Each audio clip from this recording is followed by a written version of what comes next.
channel, thank you very much for joining me today. This time I've decided to once again read some books from Maeve Wiley's reading list. The first ever video that I've made for this channel was the same reading books that Maeve reads, and I think without fully realizing it I've made the perfect video for myself, because it is now the most successful one on my channel and the most of my auditory came from there, and it brought attention of all the people that are interested in the topics that I am also interested in, and my other videos also involve the same themes for discussion, even if we're not talking about Maeve. So I decided to repeat this experience. I know that the third season just came out, but I'm not that quick to read something from it. So I picked 3 works from the same article that I was referring to in my first video. Maybe we'll get to the third season a little bit later. For now, 3 works that I've picked are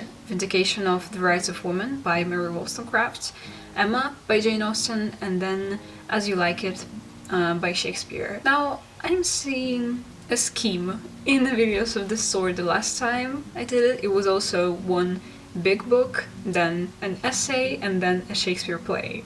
This time is the same, but I'm not complaining, I'm only glad. So now that we've picked the books, let's get to read them.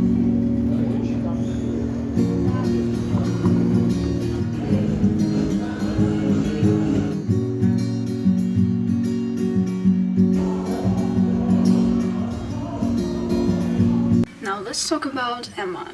The premise of the book is that Emma is a girl who doesn't want to get married, but she has a fun hobby of trying to bring couples together. She already had a successful try with her governess, and then she made friends with a local girl, Harriet, and she wanted to find someone for her as well. Emma is actually a comedy, and I think that the most comedic part about it is the characters, because they're all very caricature. They all clearly serve a function. For example, Emma's friend, she's like a silly village girl, you know, she doesn't have her own opinion, she's always trying to look up to Emma and do everything just like her. Emma's father, for example, he's an elderly man who's always complaining about things, but not because he's like just grumpy and doesn't like anything. He likes 2 things in his life: his daughters and oatmeal. Every time there's a slight wind, he's like, oh my god, we're all gonna get a cold, please everyone wear the warmest clothes you have, don't go anywhere. Every time there's a ball, he's like, don't go to these balls, just sit home, it's gonna be better this way. And every time someone's getting married, he's like, oh my god, they're too young to get married, why are you always forcing it? So yeah, he is a bit grumpy, but not that he's like irritating for that. He's funny for being grumpy. Then there's also quite a character, Miss Bates. She's not... well, she's poor, as they refer to her, and she is always rambling on in the most literal definition of this phrase. Every time she has a thought, it just goes on and on to all places. Every time she gets in the frame, get prepared for 2 pages of her talking about her niece. Oh, and her niece also, Jane Fairfax, is obviously the opposite of Miss Bates, because she's always very quiet, not talking at all. Since Emma is quite a big work, I've decided to divide my discussion into 2 parts, with and without spoilers. So first I'm gonna talk without spoilers to everyone who wants to read it, and then I'm gonna talk a little bit with spoilers to anyone who has read it already or doesn't want to read it in the future. So if you don't want to get any spoilers, be sure to check. I'm gonna get the video divided into chapters so that you can just skip the chapter with spoilers if you don't want to get spoiled. Something that I've thought about while reading it, especially when I finished it and like took time to think everything over, I've realized that Jane Austen, she, like everything she writes about, it all has some sort of value for the narrative. Nothing goes just without a reason. For example, there was an episode that I really liked, Frank Churchill. He's like the guy that Emma referred to as, if Emma ever wanted to marry, probably Frank Churchill would be the guy she would marry. So I'm like, okay, clearly he's the local crush material. When Frank Churchill arrived, on the next day, he went to London to get a haircut. And you're like, okay, why did I need to know that? But you did need to know that, because through this small, what might seem like unnecessary episode, you get to know so much more about the characters by their reactions. For example, when Frank got back, well, he was being funny about this. He was like, yeah, I got a new haircut, who dis? And Emma, when she first heard about this situation, she was like, okay, he went here and then went to London, which is apparently like a long ride from the place where they are, and he went to London just to get a haircut. Okay, you can chill with your haircut. But when she saw how Frank reacts to all the like rumors about it, she's like, okay, he's taking it easy, he's not being too pompous, and she liked him for this even more. Then there's a character, Mr. Knightley, who is always disagreeing with Emma. So when they were talking about Frank, Emma was like, he's a nice guy, and Miss Knightley was like, no, he's clearly not a nice guy, I don't like him, I disrespect him. And so the situation with the haircut, of course, he was like, what man would do this? This is so irresponsible, this is so disrespectful to everyone. So like, you get to know more about the characters through this small episode, which I really liked. Still, I can't deny that sometimes it was getting a little bit mundane to read, because like the most exciting event they can have there is someone playing pianoforte. There was also, Frank Churchill was meant to arrive like a couple of months before he ended up arriving, and when they were talking about this, when Emma and Mr. Knightley were talking about this, just 10 pages was taken for this discussion, and they were just repeating themselves over and over again. And was like, no, I think their aunt and uncle no, I think his aunt and uncle forbade him to come here, so maybe he doesn't have anything to do with it. And Mr. Knightley was like, no, if he wanted to get here, he would have got here. She's like, okay, you are just saying that because you're so different from each other, and that's just what you would do. He's different, that's not what he would do. He's like, no, I think if he would have wanted to come here, he would have. Okay. We got the point. No need to spare 10 pages on this discussion. Okay, I said that the most comedic part about the book was just the characters, but there were a couple of times where this was just similar to modern humor. Okay, I'm just gonna read out loud the quote that I was talking about. So as I said, Miss Bates is like a woman who's always rambling on about things, and when there was a rumor of someone marrying her niece, Jane Fairfax, Emma was like, okay, he would never marry Jane, because, okay, I'm just gonna read from this point. It would be good to her, I'm sure it would be evil to himself. A very shameful and degrading connection. How would he bear to have Miss Bates belonging to him? To have her haunting the Abbey and thanking him all day long for his great kindness in marrying Jane? So very kind and obliging, but he always had been such a very kind neighbour, and then fly off through half a sentence to her mother's old petticoat. Not that it was such a very old petticoat either, for still it would last a great while, and indeed, she must thankfully say that their petticoats were all very strong. Her parodying? Making a parody sounds like something that I would actually make a joke about. Also, I liked this part where Mr. Knightley was having an event at his house, and he said, "There's but one married woman in the world whom I can ever allow to invite what guests she please to Donwell, and that one is..." "Mrs. Weston, I suppose," interrupted Mrs. Elton, rather mortified. "No, Mrs. Knightley. Until she is in being, I will manage such matters for myself." yeah, that was also quite funny. Would I recommend it? I probably wouldn't recommend it as an introduction to Jane Austen because, as I said, you can get a little bit bored with the mundaneness. But if you like Jane Austen or works similar to hers and you were just thinking whether or not you should read Emma, then yeah, you definitely should. Okay, now on to the spoilers section. If you want to avoid spoilers, this is your sign. Click away to the next chapter. Okay. So, Emma ended up marrying Mr. Knightley. I didn't see that coming because Mr. Knightley is always disagreeing with Emma. Every opinion that she has, he has the exact opposite. Do you really think it would be a good match? Also, I didn't see that coming because I didn't see any hint on them being interested in each other. I always saw them just like not even friends that much because they were disagreeing so much and they were quarreling about everything.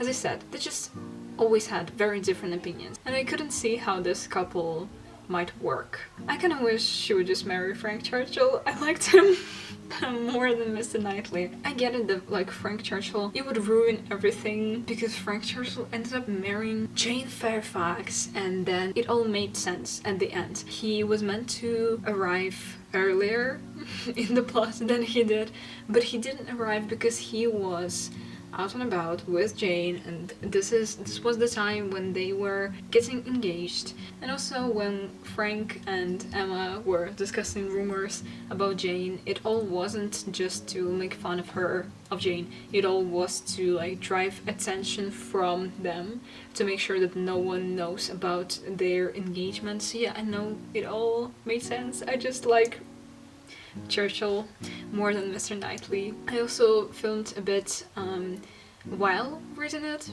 before I finished it, and I wanted to put it in the video as well, so now enjoy. Okay, I'm reading right now and I just want to have this filmed because I have a theory. There was like a ball and Harriet and Mr. Elton were there, and Harriet and Mr. Elton have this whole backstory, so they don't want to talk to each other, they don't want to be near each other. But Harriet is at least like respectful to the situation, right?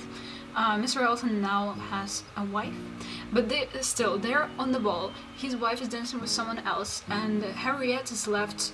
Harriet is the only woman who's left without like a partner to a dance. So someone comes and they say to Mr. Elton, like, will you invite Harriet to a dance? And Mr. Elton is like, oh no, my dancing days are over, I'm not gonna dance with her.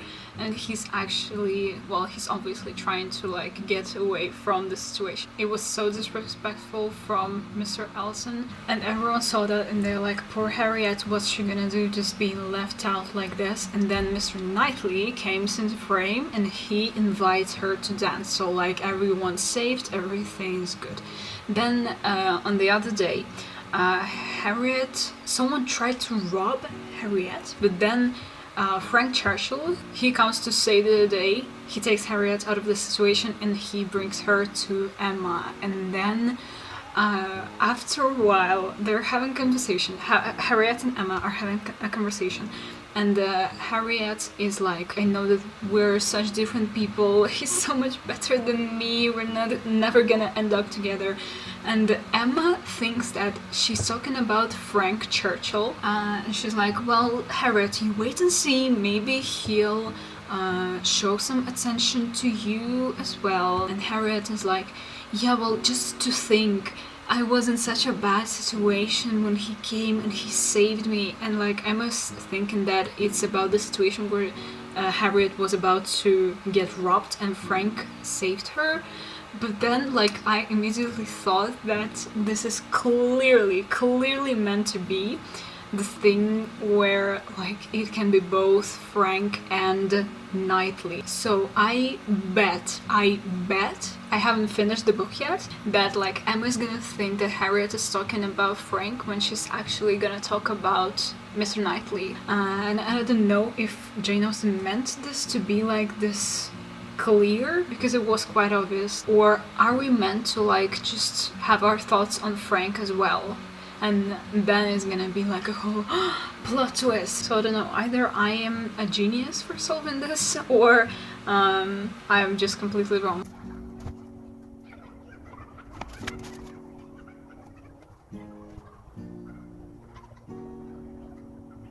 Yes, I was right. She was talking about Mr. Knightley.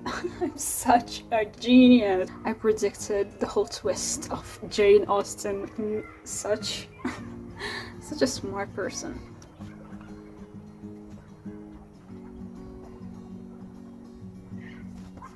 Yes, I was so right when I said that Jane Austen is gonna make us mix up two events. Oh my god, I was so right.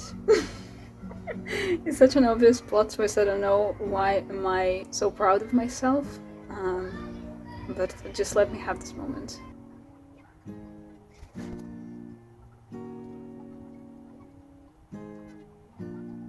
Emma and Mr. Knightley? Really?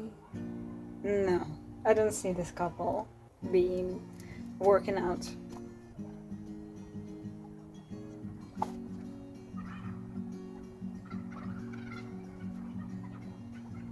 Emma is getting a little mean.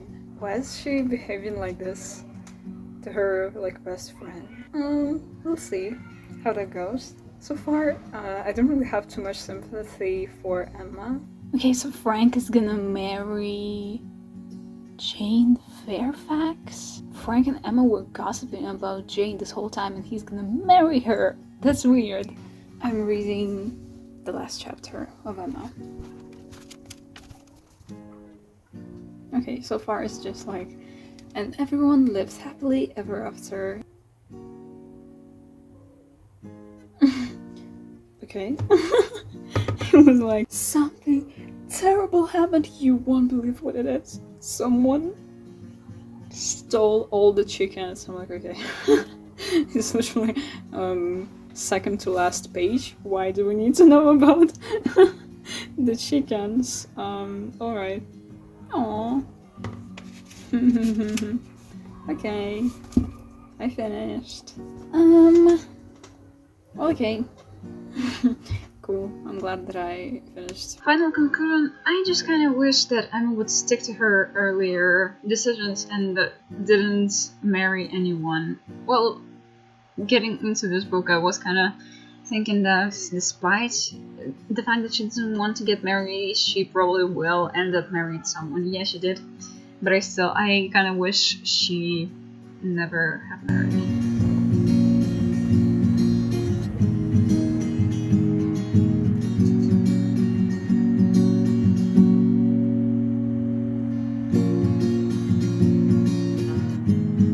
Let's talk about Vindication of the Rights of Woman by Mary Wollstonecraft. First of all, Mary Wollstonecraft is mother to Mary Shelley, the author of Frankenstein. Is that a common knowledge? Because I just found that out. I love a good essay, so of course it was nice to read, but it left me with mixed feelings. First, they were not wrong when they said it's a before bedtime story, because it's very short. I had some positive feelings and thoughts and some negative. It was written in 1792, so the positive part of my thoughts on it is definitely the fact that it was so long ago, but it is still a very prosperous essay, and it's very unusual to see works from this period of time having this type of thoughts. Well, reasonably so, because it is one of the first feminist philosophic works. The essay is all about how women are treated so differently for no reason, and the expectations of society. I can't say this words because of the amount of memes about it. Okay, I'll try. About the expectations that society lays on women, about how women are treated like they're only good to be wives and mothers, nothing else, but then they're not given the same education as men. This is my favorite topic because it's such a paradox. You say that women are nothing more than just incubators for kids, but then you don't give them the education. The same thing is that women have been told for centuries that the only way they can exist is to be a decoration, and then after that you're still being mad at women for caring about their looks. The negative part of it is that since that time have much changed. No, it hasn't. Of course, now women have an access to the education. We've done it, girls. But still, the way women are treated and the prejudices that we meet are kind of the same. I know that it's not that bad right now. Yes, we have an ability to vote, we have an ability to educate ourselves, to have our own bank accounts. If we don't have a husband or a kid, then it's not that bad. It's not as bad as it was in 1792 when the work was published. Still, you can't deny that the pressure of having a husband, of having a child, having a family, of being a good wife, and all of that, still you can't deny that this pressure is present. And if 3 centuries couldn't change the picture, then what will? That's how this essay made me feel kind of sad, kind of emo, because so much time has passed. And still, reading this essay, I was thinking, yes, this is so true for the way we live right now. I'm not talking about like how we don't have access to certain things that women didn't have at the time period when it was written. I'm talking about just the standards for women, the way we're treated. I'm talking about this. I read this essay and I thought that it was all very relatable still. And it shouldn't be. I would definitely recommend you to read this essay because it's always good to read a feminist essay if you want to know more in the sphere. Of course, essays can be hard to read, but this one, as I said, was very short, it was very accessible, and maybe if you're just starting on feminist literature, you can start with this one. I think it's quite an easy and pleasant beginning.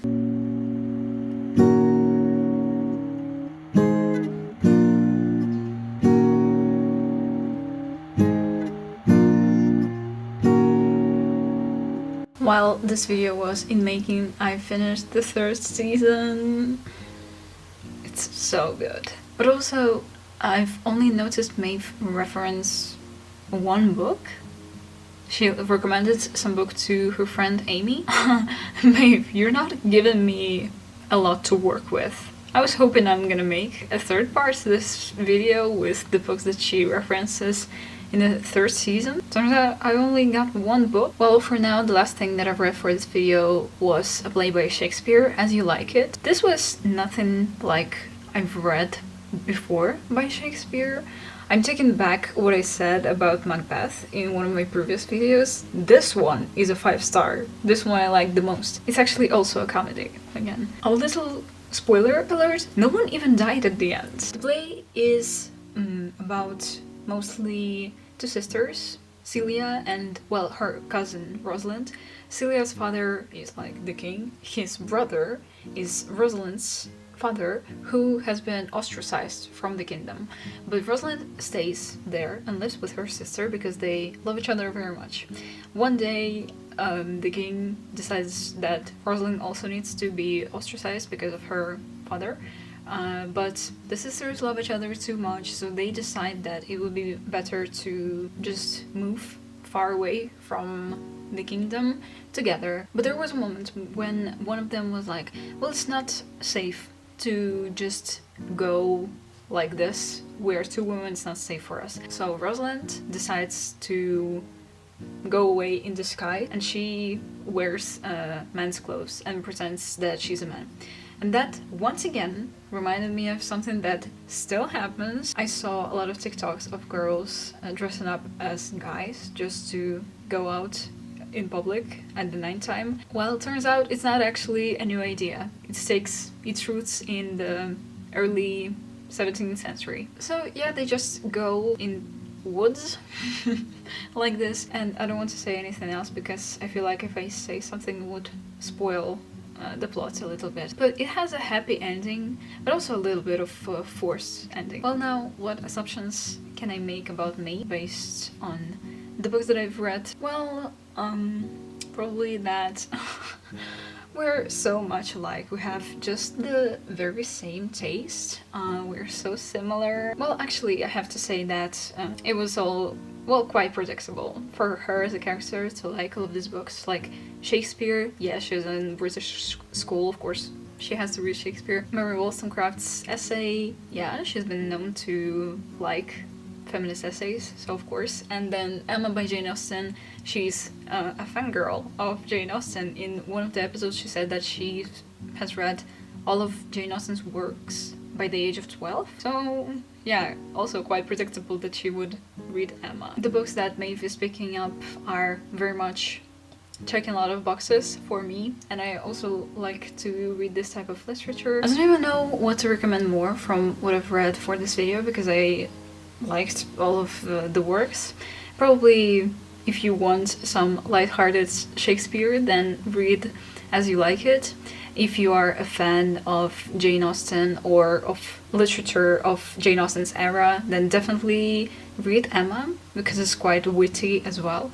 Or if you're into essays, or maybe if you're just starting with feminist essays, then definitely you should read Vindication of the Rights of a Woman. Well, that was it. Thank you very much for watching. I appreciate it. If you like this video, you can also watch part 1 from my channel. You can follow me on Goodreads if you want. You can follow my Instagram account where I post my drawings if you want. You can subscribe here if you want. Well, I hope we see each other next time. But for now, goodbye.